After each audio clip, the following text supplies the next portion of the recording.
Bismillahirrahmanirrahim. Assalamualaikum warahmatullahi wabarakatuh. Salam sejahtera untuk kita semua. Salam, Om Swastiastu, Namo Buddhaya, dan selamat pagi. Alhamdulillah wa syukurillah wa la hawla wa la quwwata illa billah. Yang sama-sama kita hormati dan kita banggakan bahwa Dr. Edi Prabowo, Menteri Kelautan Perikanan Republik Indonesia yang ke-7, jadi persis sama Pak Jokowi Pak yang ke-7.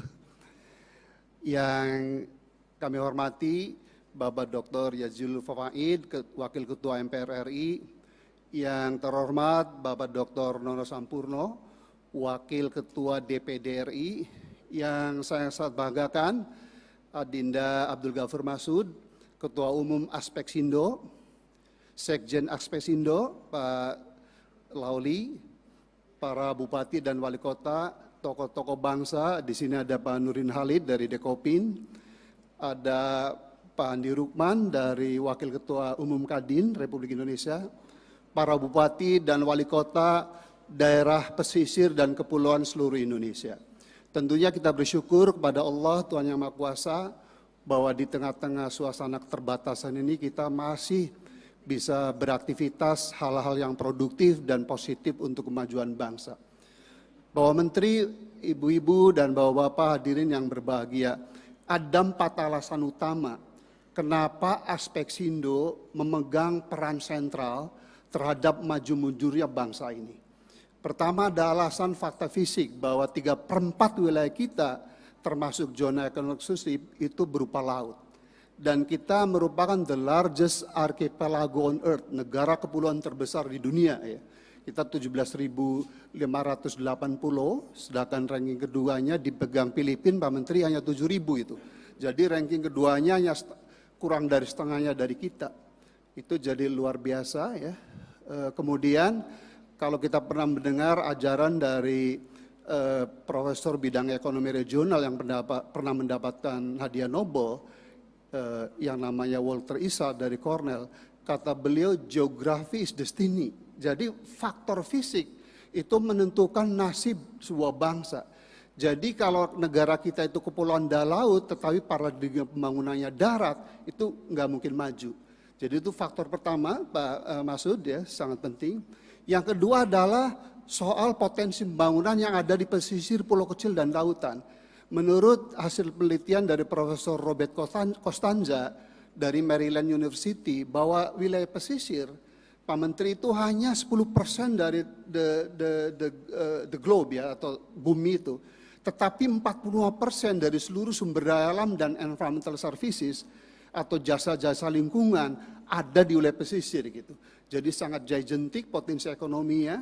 Kemudian kalau kita berbicara sektor ekonomi kelautan yang ada 11 itu, Pak Nurdin Halid ya, mulai dari perikanan tangkap, perikanan budidaya, industri pengolahan perikanan dan seafood, industri bioteknologi kelautan, sampai dengan industri jasa dan maritim, itu sekitar 1,4 triliun dolar per tahun. Artinya hampir 1,5 kali lipat dari ekonomi Indonesia saat ini. Karena menurut Bank Dunia, PDB kita saat ini itu hanya 1,1 triliun US dollar gitu ya. Dan lapangan kerja yang boleh kita ciptakan kalau kita manage dengan cara profesional, berbasis ilmu, bukan berbasis perasaan, hanya bakar dan tenggelam saja gitu, itu insya Allah bisa 45 juta tenaga kerja bisa kita bangkitkan gitu ya. Alasan yang ketiga adalah bahwa di samping potensi yang masih besar itu, ternyata kantong-kantong kemiskinan Bapak dan Ibu Bupati dan Wali Kota seluruh Indonesia itu berada di kantong nelayan dan pesisir gitu ya. Dan alasan yang keempat adalah bahwa ternyata kenapa pesisir masih terbelakang, ternyata tingkat pemanfaatannya, Mas Azilul, itu masih 20%. Artinya room for expansion atau peluang untuk mengembangkan ekonomi maritim, ekonomi kelautan, pesisir, pulau kecil untuk kemajuan dan kemakmuran bangsa itu masih terbuka lebar. Bapak Menteri, Ibu-ibu, Bapak-bapak yang sangat saya banggakan, lalu bagaimana? Jadi supaya kita bisa mentransformasi potensi yang kayak ekonomi raksasa ini menjadi realitas kemajuan dan kemakmuran, maka seluruh kepala daerah di pesisir dengan dikomandai oleh Bapak Dr. Edi Prabowo harus punya blueprint atau rencana pembangunan kelautan perikanan yang tepat dan benar. Dan itu Kementerian Kelautan Perikanan akan menyediakan jasa konsultasi Pak Bupati dan Pak Wali Kota untuk menyusun blueprint pembangunan daerah yang berbasis pada ekonomi kelautan dan perikanan. Kemudian ketiga adalah soal dana. Harus diingat bahwa di seluruh dunia termasuk Amerika yang namanya state budget, Pak Yazilul, itu maksimum 18%, Pak. Jadi artinya apa? 82% dari ekonomi suatu negara atau wilayah itu harus digerakkan oleh private sector dan rakyat, Pak. Oleh karena itu peran kita pemerintah daerah nggak perlu masuk di working capital, nggak perlu masuk bisnis. Tetapi budget APBD maupun APBN yang kita miliki harus difokuskan untuk membangun sumber daya manusia, Pak Nurdin Halid. Yang kedua membangun infrastruktur, dan yang ketiga adalah membangun regulasi, manajemen yang berbasis pada pembangunan berkelanjutan, bukan nggak boleh ini, nggak boleh itu, bakar, tenggelam, moratorium, dan seterusnya. Tetapi harus ada keseimbangan, ya tepuk tangan dong. Harus ada keseimbangan antara economic growth, pemerataan sosial, dan environmental protection.